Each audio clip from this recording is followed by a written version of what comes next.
அல்லேலூயா சொல்லுங்கள். நான் அவருடைய பிள்ளை. அவர் எனக்கு ஒத்தாசை அனுப்பி என் தேவைகளை சந்திப்பார். நான் வெட்கப்பட்ட இடங்களிலே என்னை தலைநிமிர பண்ணுவார். அல்லேலூயா. அநேக காரியங்களை நாம் தேவனிடத்திலே கேட்கிறோம், பெற்றுக்கொள்கிறோம். பிள்ளைகள் காரியத்தை கேட்கிறோம், குடும்ப காரியத்தை கேட்கிறோம், வேலை காரியத்தை கேட்கிறோம், பெற்றுக்கொள்கிறோம். ஒரு சில காரியங்கள் பெற்றுக்கொள்ள முடியாமல், ஒரு சில காரியங்கள் நடக்காமல் போகிறது. அப்போ நம்ம பார்க்கணும், ஏன் நம்ம ஜெபிக்கிற ஜெபத்துக்கு பதில் வரல, என்ன காரணம் அப்படிங்கிறத நம்ம பார்க்கணும். பாருங்கள், இப்போ எல்லாருமே பார்த்துக்கொள்ளுங்க, அவரவருக்கு உள்ளான மனிதன், உள்ளான இருதயம் என்று ஒன்று இருக்கிறது. புரியுதுங்களா? இப்போ இங்கே உட்காந்துருக்க எல்லாத்துக்குமே உங்கள் இதயத்துக்குள்ளே என்ன ஓடுது, எதை நினைக்கிறீங்க, எதை பேசுகிறீங்க, என்ன. இப்போ திடீர்னு இப்படி அம்மா உட்காந்துருக்குது, நம்ம ஐயா வந்துட்டாரா அப்படின்னு சொல்லி இப்படி அம்மா திரும்பி பார்க்குது, ஐயா காணாமே, இந்த ஆள் வரேன்னு சொன்னார் அப்படின்னு திரும்பி பார்க்குறாங்க. திரும்பி பார்க்கும்போது அங்கே உள்ள ஐயா இருக்கிறார். எந்த ஐயா? வீட்டுக்கார ஐயா இருக்கார். அப்போ அந்த நேரத்தில் வீட்டுக்காரன் வந்தானா வரலையா அப்படிங்கிற நினப்பு என்ன செய்யுது, இங்கே இருக்கா இல்லையா? அல்லது இவர் இங்கே இருக்கிற என்ன குழையம் தூக்கிட்டு வெளியே போனால், எங்கே போனான்னு தெரியலையே, உட்காந்து குழையம் தூக்கிட்டு வெளியே போட்டா எங்கே போனான்? அப்போ அந்த நேரத்தில் என்ன ஆகுது, இந்த மனது என்ன ஆகுது, இந்த உள்ளான மனது எங்கே போயிருக்கு, எங்கே போச்சு என்னன்னு தெரியல. அந்த சிந்தனை அங்கே என்ன செய்யுது, அது உள்ளான ஒரு மனது. பார்த்துக்கொள்ளுங்க. இப்போ இன்றைக்கி இயேசுப்பாட்டை நம்ம கேட்கும்போது, இயேசுப்பாட்டை நம்ம துதிக்கும்போது, இயேசுப்பாட்டை நம்ம ஆராதிக்கும் போது அவர் சொல்லுகிற காரியம் என்னன்னு கேட்டால், நீ முழு இருதயத்தோடு, முழு பலத்தோடு, உன்னுடைய சரீரம் முதற்கொண்டு முழுவதுமாக நீ என்னை ஆராதி, என்னை துதி அப்படின்னு சொல்கிறார். ஆனால் இன்றைக்கி நம்முடைய வாழ்க்கையில் ஏன் நம்முடைய குடும்பத்தில் ஒரு 100க்கு 100 வெற்றி, ஒரு விடுதலை, ஒரு சந்தோஷ சமானம் இல்லை அப்படின்னா, அதுக்கெல்லாம் காரணம் இருக்குது. இப்போ நீங்கள் கடைக்கு போகிறீங்க, அம்மாமார் காய்கறி வாங்க என்ன போகிறாங்க, போனோடனே 1/4 கிலோ கத்திரிக்காய் போடுங்க, 1/4 கிலோ கத்திரிக்காய் போடுங்க, 1/4 கிலோ அந்த வெண்டைக்காய் போடுங்க, 1/4 கிலோ தக்காளி போடுங்க அப்படின்னு சொல்லி பைய கொடுத்துட்டு நீங்கள் எனக்கான கம்முன்னு வேறு பக்கம் பார்த்துக்கிட்டு இருப்பீங்களா? 1/4 கிலோ கத்திரிக்காய் வாங்கினாலும் அந்த 1/4 கிலோ கத்திரிக்காய் எடுத்து அது மேலே கீழே வால் தலை எல்லாம் பார்த்து சூத்து இருக்கா சூத்து இல்லையா அப்படின்னு பார்த்து அந்த ஆராய்ச்சி பண்ணின நல்ல கத்திரிக்காய் பார்த்து எடை போடு அப்படின்வீங்க. அதே மாதிரி வெண்டைக்காய் அப்படி அள்ளி போடுவீங்களா இல்லை கிள்ளி போடுவீங்களா? வெண்டைக்காயை ஒடிச்சு பார்ப்பீங்க. மேலே எதுக்கு ஒடிக்கணும்? ஒடிச்சா நல்ல வெண்டைக்காய், ஒடியலைன்னா முத்தின வெண்டைக்காய். அப்போ பாருங்கள், ஒரு வெண்டைக்காயை நீங்கள் என்ன செய்வீங்க? சோதிக்கிறீங்க. ஒரு வெண்டைக்காய், நல்ல வெண்டைக்காய், கெட்ட வெண்டைக்காய் சோதிக்கிறீங்க. ஆனால் கொடுக்குறது எவ்வளவு? 2000 ரூபா. எவ்வளவு? 2000 ரூபா. 100 வெண்டைக்காய் எவ்வளவு? 1/4 கிலோ வெண்டைக்காய் எவ்வளவு? 11 10 ரூபா. சரி, 10 ரூபா கொடுக்குறேன்னு வைங்க. எல்லாம் சோதித்து பார்க்குறீங்கள. அப்போ இன்றைக்கி நம்ம சாப்பிட்ற பொருள் இருந்து, நம்ம துணிமணி வாங்குறதுலேருந்து, கடைக்கு போகும்போது என்ன செய்வீங்க? சேலையை பார்ப்பீங்க. சேலையை பார்த்து அது உள்ள நல்லா இருக்கா, நல்லா இல்லை, எப்படி இருக்குது, டிசைன் நல்லா இருக்கா, நம்மளுக்கு மேட்சாக இருக்குமா, நம்ம நிறத்துக்கு எப்படி இருக்கும் அப்படின்னு சொல்லி எல்லாம் பார்த்து டெஸ்ட்டு பண்ணி அதை சோதித்து மேலே இங்கேயும் அளந்து பார்த்து 5 மீட்டர் இருக்குமா அப்படிலாம் அளந்து பார்த்து ஒரு சேலை எடுக்கிறதுக்கு 1/2 hour என்ன பண்ணுறோம்? சோதிக்கிறோம். ஒரு சேலை எடுக்கிறதுக்கு 1/2 hour சோதித்து பார்த்து அதுக்கப்புறம் தான் வாங்குகிறோம். அன்பார்ந்தவர்களே, இதெல்லாம் சோதிக்கிறது தப்பு இல்லை, நல்லது தான். ஆனால் ஃபஸ்ட்டு நம்ம எதை சோதித்து பார்க்கணுன்னு கேட்டிங்கன்னா, எதை நம்ம சோதித்து பார்க்கணுன்னு கேட்டால், அதாவது நம்ம எப்படி இருக்கிறோமோ அப்படித்தான் நம்ம வாழ்க்கை இருக்கும். வாசிங்க கலாத்தியர் 6:4. கலாத்தியர் 6:4. அவனவன் தன் சுய கிரியை சோதித்து பார்க்க கடவன். எப்படி போட்டிருக்கு? இந்த கலாத்தியர் 6:4 சொல்லுது, அவனவனா யாரு? வேற ஆள் கிடையாது, நான் தான். இப்போ நான் அவனவனா யார்? அவங்கவங்க. ஓகே, அவனவன் சுய கிரியை என்ன செய்யணுமா? சோதித்து பார்க்க கடவன். அப்பொழுது மற்றவனை பார்க்கும் போதெல்லாம் தன்னையே பார்க்கும்போது மேன்மை பாராட்டுற அவனுக்கு இடம் உண்டாங்க. அதாவது எப்படின்னா, இன்றைக்கி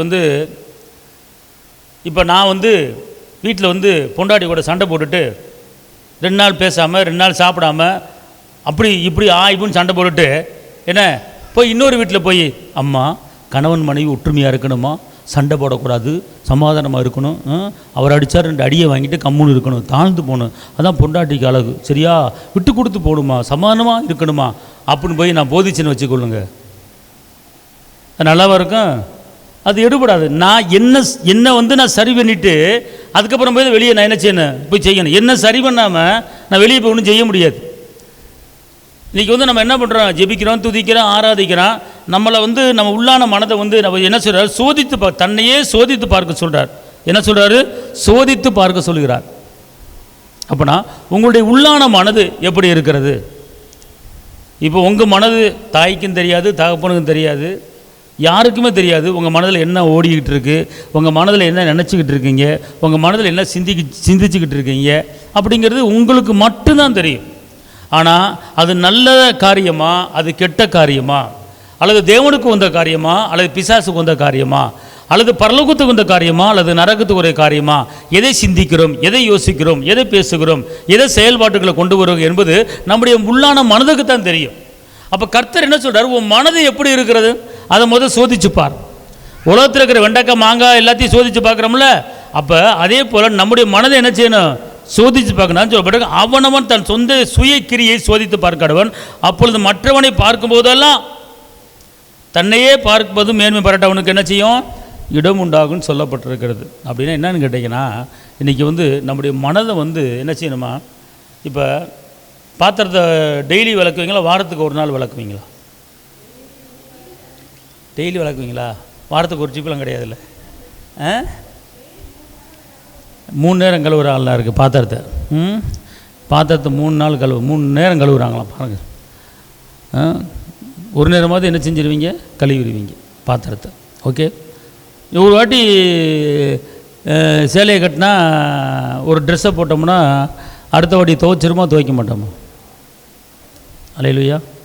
துவைக்கிறோமா துவைக்க மாட்டோமா?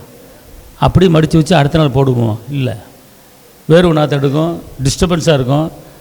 அதனால் துவைச்சிட்டு அயன் பண்ணி அப்புறம் என்ன செய்வோம், போடுவோம். அப்போ என்ன இது, அந்த ட்ரெஸ்ஸில் இருக்கிற அந்த அழுக்கு என்ன செஞ்சிடும், போயிடும். சட்டையில் இருக்கிற அழுக்கு போயிடும். இப்போ இந்த சட்டையை காலையில் போட்டேன், இப்போ நாகர்கோவில் போனேன், போயிட்டு பஸ்ஸில் வந்தேன். என்ன, இப்போ இந்த சட்டையை வந்து நாளைக்கு துவைக்க போட்டுருவேன், போட மாட்டேன். ஓகேயா? அப்போ பாத்திரத்தை கழுவிடுறோம், துணியை துவைச்சிடுறோம், மற்ற எல்லாம் சுத்தம் பண்ணுறதெல்லாம் சுத்தம் பண்ணிடுறோம். இப்படியே ரொட்டீனாக நம்முடைய வாழ்க்கை வெளிப்புறமான வாழ்க்கை போய்கிட்டு இருக்குது. என்னைக்காவது ஒரு நாள் உங்கள் நம்ம இருதயத்தை சுத்தம் பண்ணியிருக்கிறோமா? நம்ம இருதயத்தை விலக்கி இருக்கிறோமா? நம்முடைய இருதயத்தில் தான் நிறைய விளக்க வேண்டியது இருக்குது. அல்லேலூயா. நம்ம இருதயத்தை நம்ம டெய்லி விளக்கல, டெய்லி எப்போ பார்த்தா விளக்கிட்டே இருக்க வேண்டிய நிலைமை. ஏன்னு கேட்டால் ஒரு வார்த்தை பேசினா கூட கரை பிடிச்சிடும். உங்கள் இதயத்தில் என்ன வாழ்க்கை ஒன்றுமே நடக்க மாட்டேங்குது, ஜெபமணி என்னத்தை கண்டோம் அப்படி சொல்லிட்டீங்களே, உங்கள் இதயத்தில் ஒரு கரை விழுந்துடும். போக மாட்டியா, எங்கள் அப்பா கொடுத்தது, ஒரு இதயத்தில் கரை விழுந்துடும். சரிங்களா? அதாவது எப்பெல்லாம் நீங்கள் அவதூறு வார்த்தைகள், அவிவிசுவாச வார்த்தைகள், அடுத்தவர்கள் மனது புண்படும்படி நீங்கள் பேசுகிறீங்களோ அப்பெல்லாம் நீங்கள் என்ன செய்றீங்க, உங்கள் இதயத்துக்குள்ள ஒரு கரையை சேர்த்துடுறீங்க. நீங்கள் நிறைய கரை இருக்குது இதயத்துக்குள்ளே. அதான் எப்படி போட்டிருக்கு, அவன் சுயக்கிரியை சோதித்து பார்க்க கடவன். அப்படின்னா நம்ம ஒரு தனியாக ஒரு இடத்துல உட்காந்து, நான் இன்றைக்கி என்ன தவறு பண்ணினேன், என்ன குற்றப்படுத்தினேன், மனைவியை குற்றப்படுத்தினா, கணவனை குற்றப்படுத்தினா, பிள்ளைகளை குற்றப்படுத்தினா, சொந்த பந்தங்களை குற்றப்படுத்தினா, யாருக்கும் முறுமுறுப்பு உண்டாகும்படி, யாருக்கும் வந்து வைத்தறிச்சு உண்டாகும்படி நான் தவறாக நடந்துக்கிட்டேனா அப்படிங்கிறத பார்த்து உங்கள் இதயத்தில் என்ன செய்யணும், நீங்கள் டெஸ்ட் பண்ணணும். அதுதான் சோதிக்கிறது. அதை சோதிக்கிறது. நம்ம வெளிப்புறமாக எல்லாத்தையும் பண்ணிட்டு போயிடுறோம். ஆனால் அந்த உள்ளான மனது கரை இருக்கும்போது அந்த பிரசன்ஸ் உள்ளே இறங்காது, தேவ வல்லமை உள்ளே இறங்காது, தேவ மகிமை உள்ளே இறங்காது, வசனம் உள்ளே இறங்காது. இந்த வசனம் என்ன செய்யும், இது போய் என்ன செய்யும், இந்த கரை போய் என்ன செய்யும், அதையும் கரைப்படுத்தி விட்டுருவோம். உள்ளே கரை இருக்குன்னா தேவனுடைய வசனத்தை உள்ளே இறக்குறீங்க, உள்ளே இறக்கும்போது உள்ளே இருக்கிற கரை இந்த வசனத்தை கரைப்படுத்தி விட்டுரும். அதான் முள் என்ன செய்யுதுன்னா, வசனம் வளரும்போது முள் என்ன செய்யுது, நெருக்கி அதை வளர விடாமல் என்ன செஞ்சிருது, தடுத்து போட்டுருது. அதனால தான் வேதம் சொல்லுகிறது, திருவிருந்து எடுக்கும்போது நம்ம என்ன செய்யறோன்னு கேட்டீங்கன்னா, வாசிங்க 1 கொரிந்தியர் 11:28. எந்த மனுஷனும் தன்னைத்தானே சோதித்தறிந்து இந்த அப்பத்தை புசித்து இந்த பாத்திரத்தில் பானம் பண்ண கடவன். அல்லேலூயா. அப்போ பார்த்தீங்களா என்ன சொல்கிறது, நீங்கள் திருவிருந்து எடுக்கும்போது நீங்கள் திராட்சரசமாகிய அவர் இரத்தத்தையும் சரீரமாகிய அவர் அப்பத்தையும் நீங்கள் எப்பெல்லாம் நீங்கள் திருவிருந்தில் கலந்து கொள்கிறீங்களோ அப்போது அதுக்கு முன்னால் திருவிருந்தை எடுப்பதற்கு முன்னால் திருவிருந்தை அனுசரிக்கிறதுக்கு முன்னால் உங்களை சோதித்து பார்க்க வேண்டும். உங்கள் கையோ காலோ தலையோ சோதித்து பார்க்கல, உள்ளான மனது இருக்குது தெரியுமா, அந்த இருதயம், அந்த இருதயத்துக்குள்ள கசப்பு இருக்கிறதா, வெறுப்பு இருக்கிறதா, சண்டை இருக்கிறதா, பிரிவினை இருக்கிறதா, துக்கம் இருக்கிறதா, நெருக்கம் இருக்கிறதா, கவலை இருக்கிறதா என்பதை சோதித்து பார்த்து தான் திருவிருந்தில் பங்கு கொள்ள வேண்டும் என்று இந்த வேத வசனம் சொல்கிறது. என்ன சொல்லப்பட்டிருக்கு? எந்த மனிதனும் போட்டிருக்கு, எந்த மனிதனும் தன்னைத்தானே சோதித்தறிந்து பானம் பண்ண கடவன், தன்னைத்தானே சோதித்தறிந்து பானம் பண்ண கடவன். அப்படின்னா ஏனாதான் என்று பானம் பண்ணக்கூடாது, சோதிக்கணும். நம்ம காலையிலும் சாயங்காலம் வரைக்கும் இன்றைக்கி என்ன தப்பு பண்ணியிருக்கிறோம், இந்த மாதம் முழுவதும் என்ன தப்பு பண்ணியிருக்கிறோம், என்ன தவறு பண்ணியிருக்கிறோம், என்ன பாவம் பண்ணியிருக்கிறோம், யாராவது மனது புண்படும்படி நான் பேசியிருக்கிறேன்னா, குடும்பத்தில் புருஷன் கூட சண்டை போட்டிருக்கேனா, அல்லது புருஷன் கோச்சிட்டு போயிட்டார் அதுக்கு நான் தான் காரணமாக இருந்திருக்கிறேனா, அல்லது மனைவி கோச்சிட்டு போயிடுச்சு அதுக்கு நான் தான் காரணமாக இருந்திருக்கேனா, ஏன் இந்த பிரச்சனை வந்துச்சு, ஏன் இந்த போராட்டம் வந்துச்சு, என்கிட்ட என்ன தவறு இருக்குது, தேவனுக்கு விரோதமான காரியம் என்கிட்ட என்ன இருக்கிறது, தேவன் செய்ய சொன்னதை செய்யாமல் நான் பாட்டுக்கு மனமனம் போக்கலை, நான் இஷ்டத்துக்கு செஞ்சுட்டேனே, அப்போ இது தவறு இல்லவா, அப்போ இது என்ன செய்யணும், நீங்கள் சோதிக்கணும், உங்கள் இதயத்தை என்ன செய்யணும், சோதிக்கணும். இதெல்லாம் சோதிக்காமல் நீங்கள் ஜெபிக்கக்கூடாது, இதெல்லாம் சோதிக்காமல் நீங்கள் துதிக்கக்கூடாது. உங்கள் இருதயம் பியூர் ஒயிட்டாக இருக்கணும். உங்கள் இருதயம் எப்படி இருக்கணும், பியூர் ஒயிட்டாக இருக்கணும். கர்த்தரை இதயத்தை பார்க்கும்போது இதயத்தில் எந்த பாவம் இருக்கக்கூடாது, எந்த குற்றம் இருக்கக்கூடாது, எந்த குறையும் இருக்கக்கூடாது. அப்போ பிலாத்து சொல்கிறாரு, இயேசுவை பார்த்து, இந்த மனுஷன்ட்ட நான் ஒரு குற்றத்தை என்ன செய்யலை, நான் பார்க்கலை அப்படிங்க. ஒரு பிலாத்து சொல்கிறாரு இயேசுவை பார்த்து, இவர்கிட்ட ஒரு குற்றத்தை நான் பார்க்கல, அதனால் சிலுவையில் இங்கே அடிக்கிறதுக்கு நான் ஒத்துக்க மாட்டேன் அப்படிங்கிறாரு. உங்கள்கிட்ட ஒப்பு கொடுத்துட்டு நீங்களே அடிச்சுக்கோங்க, நான் கையை கழுவிடுன்னு சொல்லி கையை கழுவிட்டார். புரியுதா உங்களுக்கு? அப்போனா பரலோகத்துக்கு போகிறதுக்கு உண்டான முக்கியமான ஒரு வழி என்னன்னு கேட்டால், நம்ம இருதயத்தை நம்ம சோதித்து பார்க்கணும். இருதயத்தின் நினைவுகளையும் யோசனைகளையும் அறிகிற கர்த்தர் எப்படி போட்டிருக்கு. இப்போ நம்மளை எல்லாம் வெளி தோற்றத்தை பார்த்து ஒரு மனுஷன் அறிஞ்சிக்குவான், இவன் வசதியாக இருக்கான், நல்லா ட்ரெஸ்ஸு போட்டிருக்கான், நகை நட்டு போட்டிருக்குன்னு சொல்லலாம். ஆனால் கர்த்தர் நீ நல்லா ட்ரெஸ்ஸு போட்டிருக்க, நல்லா செயின் போட்டிருக்க, நகை போட்டிருக்க, அப்போல்லாம் அவர் பார்க்க மாட்டார். அவர் எதை பார்ப்பார் கேட்டால் மனிதன முகத்தை பார்க்கிறான், கர்த்தரோ இருதயத்தை பார்க்குறார். அப்போ நம்ம உங்கள் இருதயம் இருக்குது, இப்போ என் இருதயம் இருக்குது, கர்த்தர் பார்க்குறாரு. நான் ஜெபிக்கிறேன், நான் கேட்குறேன் ஆண்டவர்கிட்ட, கேட்கும்போது ஆண்டவர் பார்க்குறாரு. பார்த்துட்டு இவன் இருதயத்துக்குள்ளே என்ன வச்சுட்டு கேட்குறான், இவன் இதயத்துக்குள்ளே என்ன நினச்சி கேட்குறான் அப்படிங்கிறத அவர் பார்ப்பார். அப்போ அவர் பதில் கொடுக்கறதுக்கு நம்முடைய இதயத்தில் ஒன்றுமே இருக்கக்கூடாது, வெறுப்பு இருக்கக்கூடாது, கசப்பு இருக்கக்கூடாது, சண்டை இருக்கக்கூடாது, தீமையான காரியங்கள் இருக்கக்கூடாது, உலகப்புறமான காரியங்கள் இருக்கக்கூடாது. அப்படி இல்லாமல் நம்ம ஏசப்பாட்ட கேட்கும்போது கண்டிப்பாக கொடுப்பார். அதுக்கு தான் என்ன செய்யணும், நம்முடைய இருதயத்தை என்ன செய்யணுமா, சோதித்து பார்க்க வேண்டும். அவனவன் தன் சொந்த சரீரத்தை இதயத்தை தான் சொல்லப்பட்டிருக்கு, சோதித்து பார்க்க கடவன். அப்பொழுது மற்றவனை பார்க்கும் போதெல்லாம் நல்லா தெரிஞ்சுக்கொள்ளுங்க. இந்த வசனத்தை நல்லா கவனிங்க. அது மாத்திரமல்ல, 2 கொரிந்தியர் 13:5, நீங்கள் விசுவாசம் உள்ளவர்கள் என்று உங்களை நீங்களே சோதித்து அறியுங்கள், உங்களை நீங்களே பரீட்சை பாருங்கள். இங்கே இருங்க, வசனத்தை நல்லா கவனிங்க. நீங்கள் விசுவாசம் உள்ளவன் என்று உங்களை நீங்களே என்ன செய்யுங்க. யாராச்சும் ஒருத்தர் வாசிங்க பார்ப்போம். இப்போ இந்த நீங்கள் இடத்துல நான் அப்படின்னு சொல்லி வாசிங்க பார்ப்போம்.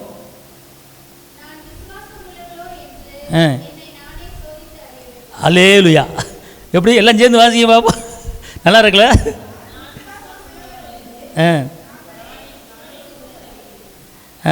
என்னை நானே பரீட்சை பண்ணி பார்க்குறேன். அல்லேலூயா. அடுத்து இயேசு கிறிஸ்து உங்களுக்குள்ளே நீங்களே எப்படி இருக்கு இப்போ உங்களுக்கு? என்னடா இப்படிலாம் ஒரு வசனம் இருக்கா? அவர் என்ன சொல்கிறாரு, நீ விசுவாசம் உள்ளவென்று உங்களை நீ என்ன செய்யணுமா, சோதிக்கணும். 1.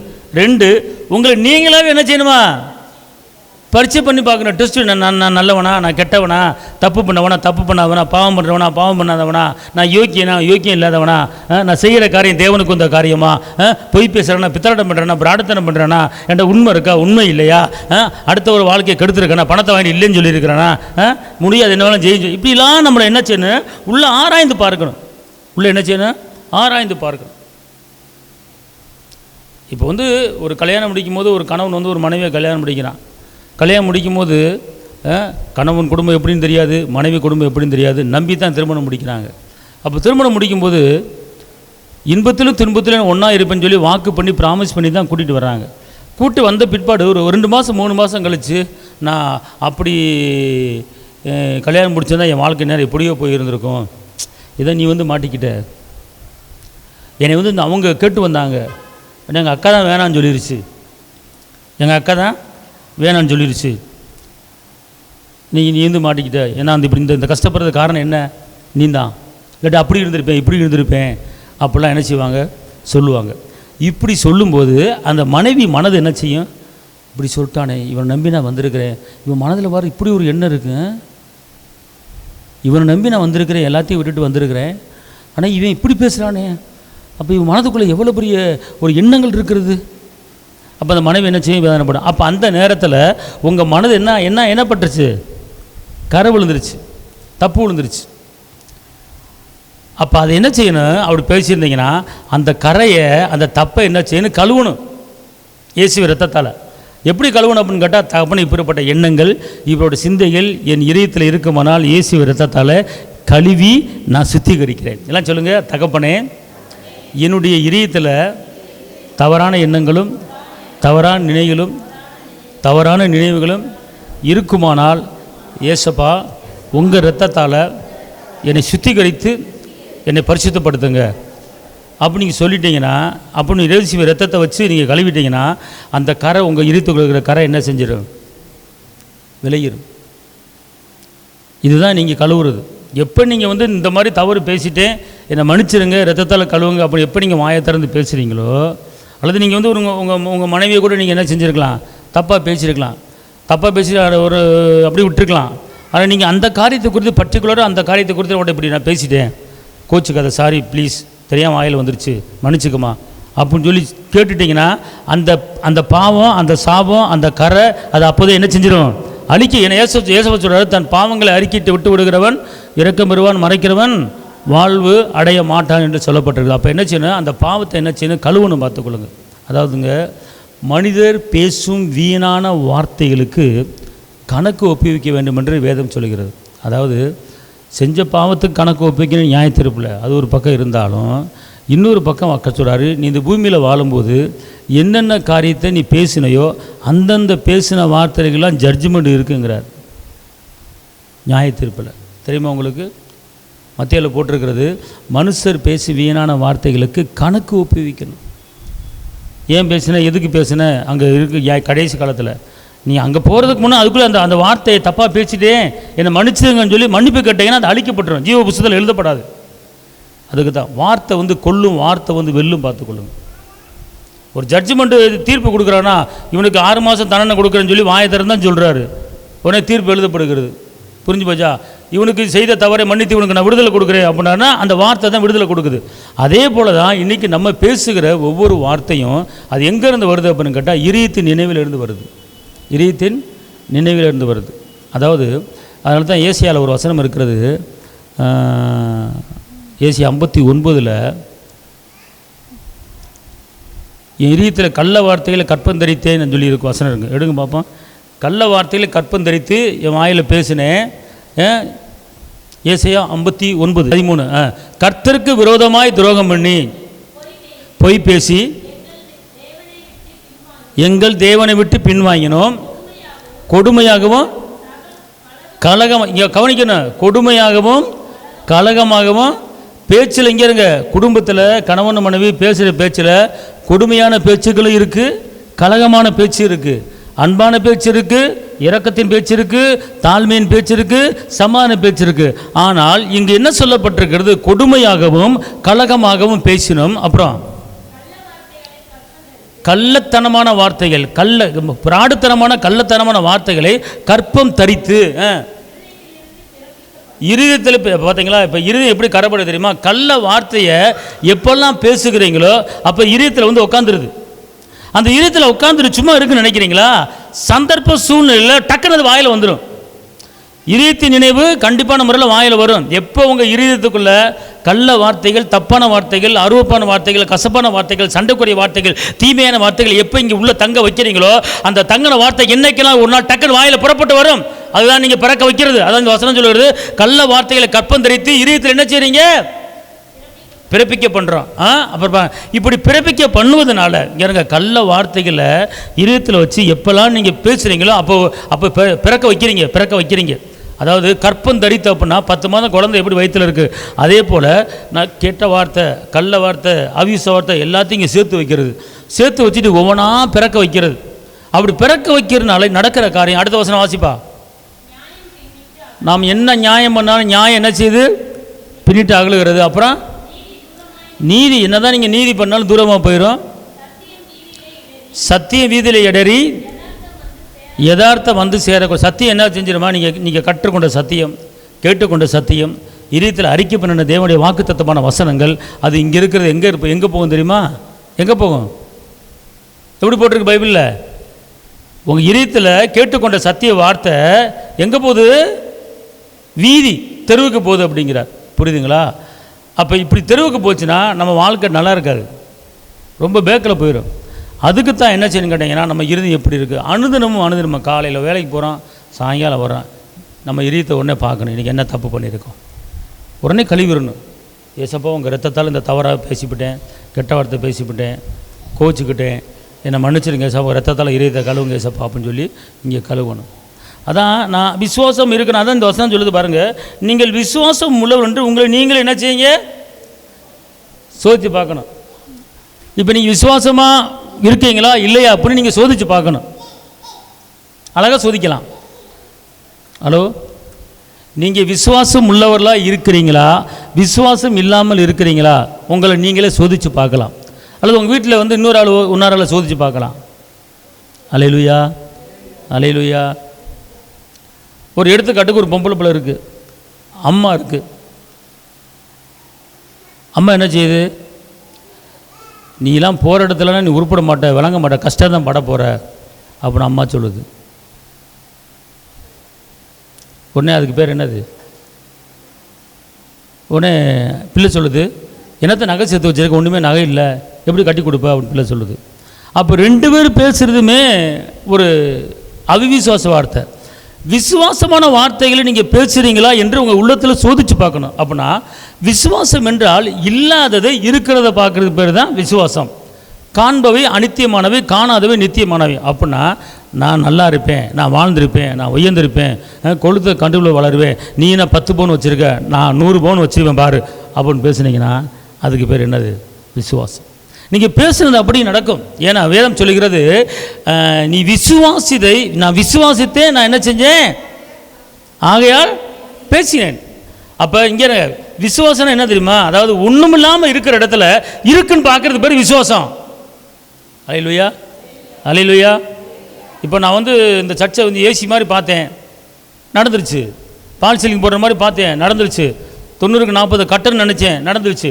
அப்போ அதே மாதிரி உங்கள் பிள்ளைய, உங்கள் குடும்பத்தில் நீங்கள் பெற்ற பிள்ளைய, பொம்பளை பிள்ளைய, உங்கள் வீட்டில் இருக்க பிள்ளையை வளர்க்குறீங்களா? என் பிள்ளை இப்படி இருக்க போகுது, என் பிள்ளை அந்த இடத்துக்கு போக போகுது, என் பிள்ளை இப்படி வாழப்போகுது, என் பிள்ளை வெளியே புறப்பட்டு கொளுத்த கண்பில் வளரும் அப்படிங்கிற அந்த வார்த்தையை அந்த பிள்ளைகள்கிட்ட பேசும்போது அந்த பிள்ளைய உள்ளத்தில் விசுவாசம் என்ன செய்யும்? வளரும். நான் என்ன செய்ய, நான் அம்மா கஷ்டப்பட்டு தானே வளர்ந்தேன், நீயும் கஷ்டப்பட்டு தானே வளரணும், உன் தலையெழுத்துறா, விட்றா விட்றா விட்றா. அம்மா கஷ்டப்பட்டேன், ஆனால் நீ கஷ்டப்பட மாட்டேன். அல்லேலூயா. நீ எழுவி பிரகாசிப்பாய், நீ ஜாதிகளை சொந்தமாக்குவாய், நீ வெளியே புறப்பட்டு கொளுத்த கண்டுபில் வளருவாய், நீ செய்வதெல்லாம் வாய்க்கும், உனக்கு விரதமாக உருவாக்கப்படுகிற ஆயுதங்கள் வாய்க்காத போகும், நீர்க்கல ஓரமாக நடப்பட்ட இளைஞர்கள் மறைத்த போல என் பிள்ளை நீ செலுத்தி வருவ. அப்படி ஒரு விசுவாசமான வார்த்தைகளை பேசும்போது அந்த வார்த்தை நடக்கும். ஆனால் இன்றைக்கி அநேக தேவ பிள்ளை இப்படி பேசுறதில்ல. அதுக்கு தான் என்ன சொல்கிறாரு? நீ விசுவாசமாக இருக்கிறையா என்பதை நீ உன்னைக்குள்ளே நீ சோதித்து பார் அப்படிங்கிறார். எப்போதெல்லாம் விசுவாசமான வார்த்தை பேசுகிறீங்களோ நல்லது, ஆனால் எப்பெல்லாம் அவிசுவாசம் பேசுகிறீங்களோ அதான் சொல்லப்பட்டிருக்கு. நீங்கள் விசுவாசம் உள்ளவர்கள் என்று உங்களை நீங்களே என்ன செய்யுங்க? சோதித்து பாருங்கள். உங்களை நீங்களே என்ன செய்யுங்க? பரிச்சை பாருங்கள். இயேசு கிறிஸ்து உங்களுக்குள்ளார் இருக்கிறாரா? உங்களை நீங்களே அழகாக போட்டிருக்கு பாருங்க. அதாவது 2 கொரிந்தியர் 13:5, 2 கொரிந்தியர் 13:5 சத்தம் வாசிங்க ஒருத்தர். நீங்கள் விசுவாசம் உள்ளவளா என்று என்னை நானே சோதித்து அறிகிறேன், என்னை நானே பரிச்சை பார்த்து கொள்கிறேன்,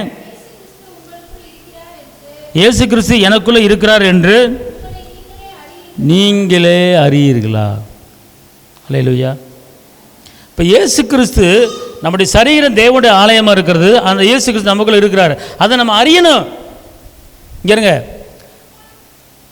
உங்களுக்கு பிரச்சனை வந்துருச்சா, இயேசு கிறிஸ்து இருக்கார், அவர் பார்த்துக்குவார் அப்படின்னா உள்ளே இருக்கிறார் என்பதை நீங்கள் அறிஞ்சிருக்கிறீங்க. ஒரே குழப்பமாக இருக்குது, என்ன செய்ய போகிறது தெரியல, பயமாக இருக்குது அப்படின்னீங்கன்னா அவர் உள்ளே இருக்கிறார் என்பதை நீங்கள் தெரியாமல் இருக்கிறீங்க. பிரச்சனை பார்த்து பயப்படக்கூடாது, போராட்டத்தை பார்த்து பயப்படக்கூடாது, துக்கத்தை பார்த்து பயப்படக்கூடாது. எனக்குள்ளே இருக்கின்ற என் இயேசு என்றும் பெரியவரே அப்படின்னு சொன்னீங்கன்னா உங்களுக்குள்ள இயேசு இருக்கிறார் என்பதை நீங்கள் உறுதிப்படுத்துறீங்க. அதான் சொல்ல, அவர் உங்களுக்குள்ள இருக்கிறாரா முதல் அறிஞ்சிக்கிறீங்களா, தெரிஞ்சுக்கிறீங்களா? அதுதான் நம்மளை நாமே சோதிச்சு பார்க்கறது. இது கண்டுக்கிறதே இல்லை. நம்முடைய ஆத்மா கண்டுக்கிறதே இல்லை. ஏதோ போகிறோம் வரேன் சாப்பிட்றோம் தூங்குறோம், போகிறோம் வரேன் சாப்பிட்றோம் தூங்குறோம். என்ன பேசினாலும் வாய்க்கு அதை பேசிவிடுறோம். கையில் கிடச்சி என்னாலும் செஞ்சு போடுறோம். தப்பு பண்ணுறோமா, தவறு நல்லது பண்ணுறோமா, கெட்டது ஒன்றுமே தெரியாது. எனக்கு என்ன போகிறோம் வர்றேன், எனக்கு என்ன போகிற வரோம். ஆனால் இங்கே உள்ளேயே கரைகள் சேர்ந்து கொண்டே வருகிறது. அந்த கரைகளை சேர வரக்கூடாது, அதை அழித்து விட வேண்டும், அன்னன்னைக்கு அழித்து விட வேண்டும். அடுத்து இன்னொரு வசனத்தை வாசிங்க, செப்பனியா 2:2. இப்போ எப்படி போட்டிருக்கு, நீங்கள் உங்களை உய்ந்து. அப்படின்னா அவர் சொல்கிற காரியத்தை கழிச்சு நீங்கள் உங்களை நல்லா நல்லா உட்காந்து உணர்ந்து உயிந்துனா தன்னந்தனிமையா பிட்டுப்பிட்டா என்ன தப்பு இருக்குது, என்ன பாவம் இருக்குது, சோதித்து என்ன செய்யுங்க, அறியுங்க அப்படிங்க பழைய ஏற்பாட்டில் சொல்லப்பட்டிருக்கு. நம்மளை என்ன செய்யணும், ஒவ்வொருத்தரை நம்ம என்ன செய்யணும், நம்மளை அறியணும். இதை சரி பண்ணிட்டு தான் நம்ம அடுத்து ஜெபிக்க போகணும். இதை சரி பண்ணிட்டு தான் அடுத்து என்ன செய்யணும், துதிக்க போகணும். பார்த்துக்கொள்ளுங்க, நல்லா தெரிஞ்சுக்கொள்ளுங்க. அப்போ இன்னொரு வசனத்தை வாசிங்க, கலாத்தியர் 6:4. அவனவன் தன் சொந்த கிரியை சோய்த்து பார்க்க கடவன், சொந்த கிரியை சோய்த்து பார்க்க கடவன். அப்பொழுது மற்றவனை பார்க்கும்போதெல்லாம் தன்னையே பார்க்கும்போது மேன்மை பாராட்ட அவனுக்கு என்ன செய்யும், இடம் உண்டாகும். அடுத்து நம்ம உள்ளத்தில் எப்படி இருக்கணும் அப்படின்னு கேட்டுக்கோங்க, நல்லா தெரிஞ்சுக்கொள்ளுங்க. இன்றைக்கி இந்த வசனத்தின்படி எபேசியர் 5:10, எபேசியர் 5:10,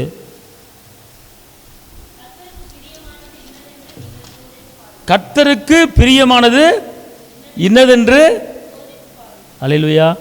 இப்போ நீங்கள் இருக்கிறீங்க, நான் செய்கிற காரியம் கர்த்தருக்கு பிரியமாக இருக்குமா, நான் செய்கிற காரியம் கர்த்தருக்கு பிடிக்குமா, நான் பேசுகிற காரியம் கர்த்தருக்கு பிடிக்குமா, நான் செய்கிற வேலை கர்த்தருக்கு பிடிக்குமா, நான் செய்கிற தொழில் கர்த்தருக்கு பிடிக்குமா, நான் செய்கிற வியாபாரம் கர்த்தருக்கு பிடிக்குமா, டெஸ்ட் பண்ணணும். கர்த்தர் சொல்லிட்டாரு, நீ செய்வதெல்லாம் வாய்க்கின்ட்டாரு. ஆனால் வேலையில், வியாபாரத்தில், தொழிலில் நேர்மையாக உழைச்சி சம்பாதிக்கிற சம்பாத்தியம் இருக்குது. ஆனால் லஞ்சம் வாங்கி அடுத்தவங்களுடைய கெடுத்து சம்பாதிக்க சம்பாத்தியமாக இருக்குது. அப்படி சம்பாதிக்கிட்டு இருக்காங்க. ஆனால் இது கர்த்தருக்கு பிரியமில்லாத வருமானம். அதுதான் சொல்கிறாரு, நீ செய்கிற காரியத்தை கர்த்தருக்கு பிரியமாக இருக்கா சோதிச்சுப்பார். இந்த வசனம் அழகாக சொல்லுது, பார்த்துக்கொள்ளுங்க. எப்படி போட்டிருக்கு, திருப்பி வாசிங்க. கர்த்தருக்கு பிரியமானது இன்னது, நல்லதா கெட்டதா என்ன செய்யுங்க, சோதிச்சு பாருங்கள். இப்போ நான் செய்கிறது கர்த்தருக்கு பிடிக்குதா பாருங்கள்.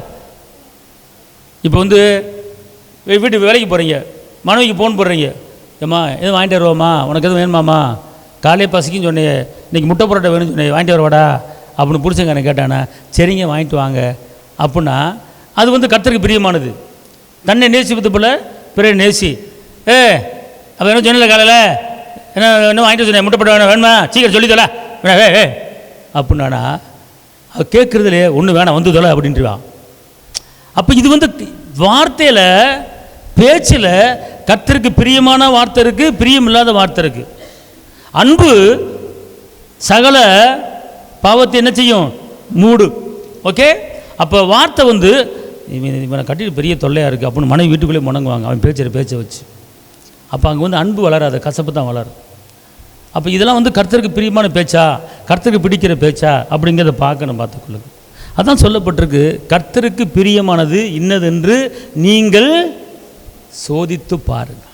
இன்றைக்கி நான் பேசுகிற பேச்சு கர்த்தருக்கு பிரியமாக இருக்கா, என்னுடைய நடக்க கர்த்தருக்கு பிரியமாக இருக்கா, நான் வீட்டில் என் பிள்ளைகளோட, என் குடும்பத்தோட, மனைவி பிள்ளைகளோட நான் நடக்கிற காரியம், பேசுகிற காரியம், சாப்பிட்ற காரியம், எல்லா காரியம் கர்த்தருக்கு பிடித்தமாக இருக்கிறதா என்பதை அறிந்து சோதித்து பார்த்து தான் நம்ம குடும்பத்தை நடத்தணும். அப்படி தான் வாழணும்.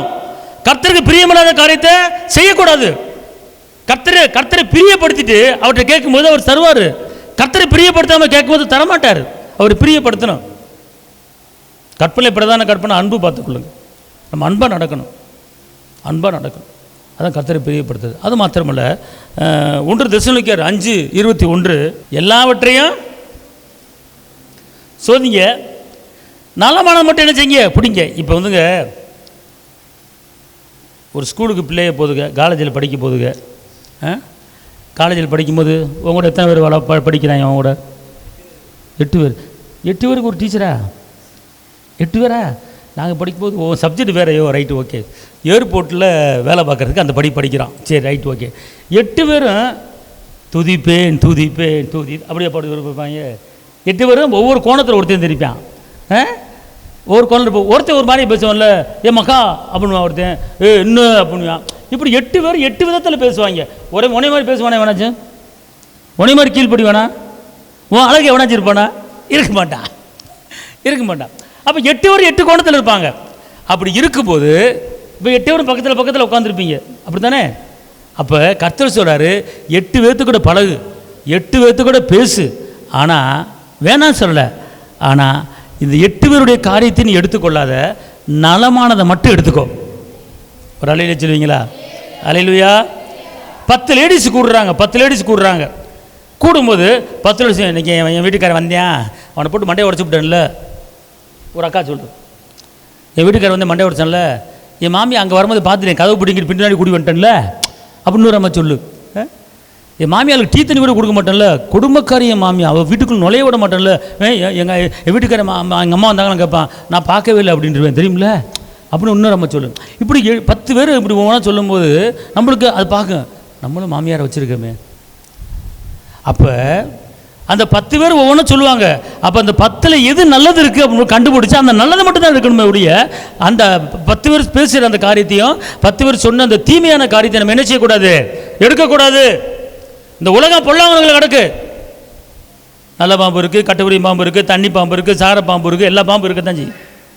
வெசோல பாம்பு இருக்குது, கடித்த உடனே ஸ்பாட்லேயே சாகிற பாம்பு இருக்குது. அதோடு தான் வாழ்ந்துக்கிட்டு இருக்கோம். அல்லேலூயா. விவரம் தெரிஞ்ச காலத்துலேருந்து இங்கே கிட்டத்தட்ட எத்தனை பாம்பு அடிச்சு ஞாபகமே இல்லை எனக்கு. சர்ச்சு வாசப்படிக்கெல்லாம் பாம்பு வந்து நிற்கும், அப்படி நிற்கும், டொங்கி நிற்கும், அடிச்சிருக்கோம். விஷத்தோடு தான் இருக்கிறோம். இப்போ வேலைக்கு போகிறோம், எல்லாமே யோக்கியானா ஒருத்தர்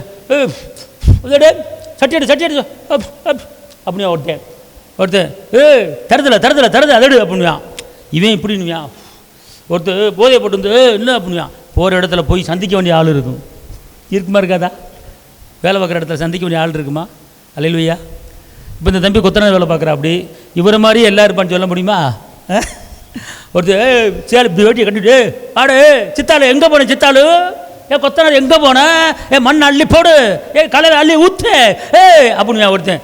மக்கா கலையை வலி ஊற்று மக்கா, செல்லம் அந்த தண்ணி வலி ஊற்று மக்கா. ஒரே ஆவியில் யாரும் பேச மாட்டான். 10 பேர்னா 10 பேர் 10 கோணத்தில் பேசுவான். அப்போ அவன் பேசுகிற பேச்சையும், அவன் பண்ணுற ஆக்டிவிட்டிஸையும், அவன் பண்ணுற அந்த அந்த அந்த காரியங்களையும், அந்த சரீர அந்த ஆட்டத்தையும் பார்த்துட்டு இங்கே வந்து நம்ம வந்து செய்யக்கூடாது வீட்டில். அப்போ கர்த்தர் சொல்கிறாரு, நீ எதை எங்கே எல்லாவற்றையும் என்ன செய்யணுமா, நீ சோதித்து பார்த்து என்ன செய்யணும், எதை எடுக்கணும். அப்போ நீ 20 விதத்தில் பழகலாம், 10 விதத்தில் பழகலாம், எத்தனை விதத்தில் பழகலாம், சரி, யார்கிட்ட நலமானது இருக்குது அந்த நலமானதை மட்டும் எடுக்குமே தவிர மற்ற காரியத்தை என்ன செய்யக்கூடாது, எடுக்கக்கூடாது. அதான் சொல்லப்பட்டிருக்கிறது 1 தெசலோனிக்கேயர் 5:21. எல்லாவற்றையும் சோதிச்சு பாரு, தப்பு இல்லை. சோதிச்சு பார்த்துட்டு வெண்டைக்காய் சோதிக்கிறேன், கத்திரிக்காய் சோதிக்கிறேன், சுண்டைக்காய் சோதிக்கிறேன், எல்லாத்தையும் சோதிக்கிறோம்ல, அதே போல் மனித இருதயத்தை சோதிக்கணும். ஏன்னு கேட்டால், ஏன் சோதிக்கணும் அப்படின்னு கேட்டால், நீதிமொழி 22:23 கோபக்காரனுக்கு தோழன் ஆகாதே, உக்கிரமுள்ள மனுஷனுடைய நடவாதே, அப்படி நடந்தால் அவனுடைய வழிகளை நீ கற்றுக்கொண்டு உன் ஆத்துமாக்கு கண்ணியை வர வைப்பாய். அல்லேலூயா. அப்போ பழகும்போது அவனுடைய ஆவி உனக்கு வந்துடும். ஒரு தண்ணி அடிக்கிறவங்க கூட டெய்லி பழகினா அந்த தண்ணி அடிக்கிற மூடு வந்துடும். அதுக்கு தான் நலமானது. நல்லவன் யாருன்னு பார்க்கணும், படிக்கிற இடத்துல நல்லவன் யாருன்னு பார்க்கணும், நல்லதை தான் பிடிச்சுக்கணும். ஆமென் சொல்லுங்க. அல்லேலூயா. அதனால் இந்த நாட்களிலே இன்றைக்கி பரிசுத்த ஆவியானவர் உங்களோட ஈடுபட்டு கொண்டிருக்கிறார். உங்கள் இறுதியம் எப்படிப்பட்டதாக இருக்கிறது, உங்கள் இறுதி எப்படிப்பட்டதாக இருக்கிறது. ஆயுசு நாட்களில் பெருகும்படி உன் தாய் தகப்பனையும் கனம் பண்ணு. தாய் தகப்பனையும் கனம் பண்ணி இருக்கிறோமா? தாய் தகப்பனுக்கு கொடுக்க வேண்டிய கணத்தை கொடுத்துருக்குறோமா? தாய் தகப்பனுக்கு கொடுக்க வேண்டிய மரியாதையை கொடுத்துருக்குறோமா? தாய் தப்பனை சேவிக்கிறோமா, தாய் தப்பனுக்கு உண்டான தேவைகளை சந்திக்கிறோமா, தாயை பராமரிக்கிறோமா, தகப்பனை பராமரிக்கிறோமா? அதில் தவறு பண்ணிங்கன்னா உங்கள் இருதயம் கரைப்பட்டு விட்டது. தாயை கவனம், எவ்வளோ வயசாகிற வரைக்கும் தாயை கூட வச்சு பார்க்கணும். அதுதான் பெத்த பிள்ளைகளுக்கு அடையாளம். அதுதான் நலமானதை பிடித்துக்கொள்ளணும். தாய் தப்பனை கனம் பண்ணு அப்படின்னு வசனம் இருக்குது. அதை கனம் பண்ணிங்கன்னா நலமானது. சரிங்களா? உன் பிள்ளைகளுக்கு கர்த்தரிடத்தில் அடைக்கலம் கிடைக்கும், நலமானது. இதெல்லாம் நீங்கள் என்ன செய்யணும்? உங்கள் இதயத்தை பார்த்து தான் என்ன செய்யணும். பேசுகிற வார்த்தை நான் தப்பாக பேசுகிறேன், நல்லா பேசுகிறேன்னா, விசுவாசமாக பேசுகிறேன், விசுவாசம் இல்லாமல் பேசுகிறேன்னா, அறிஞ்சு தான் பேசணும். பார்த்துக்கொள்ளுங்க, நலமானது பேசணும். அப்படி பேசும்போது உங்கள் வாழ்க்கை நல்லா இருக்கும். ஜெபத்துக்கு பதில் கொடுப்பார். ஜெபிப்போம். தாப்பனை யேசுப்பாமை நன்றியோடு துதிக்கிறேன், ஸ்தோத்திரிக்கிறேன். உன்னதரைமை துதிக்கிறேன், உயர்ந்தவரைமை துதிக்கிறேன், அற்புதரைமை துதிக்கிறேன், அதிசயரைமை துதிக்கிறேன், காப்பவரைமை துதிக்கிறேன், காண்பவரை துதிக்கிறேன், இருந்தவரை துதிக்கிறேன், இருப்பவரை துதிக்கிறேன். தாப்பனை ஆண்டவரை எல்லாவற்றையும் சோதித்து பார்த்து நலமானதை பிடித்துக்கொள்ள எங்களுக்கு தகுதிப்படுத்துங்க. இரத்தத்தின் வல்லமை, பாதுகாப்பின் வல்லமை கூட இருக்கட்டும். வந்திருக்கிற ஒவ்வொருவரையும் ஆசீர்வதிங்க. இயேசுவின் நாமத்தில் பிதாவே, ஆமென்.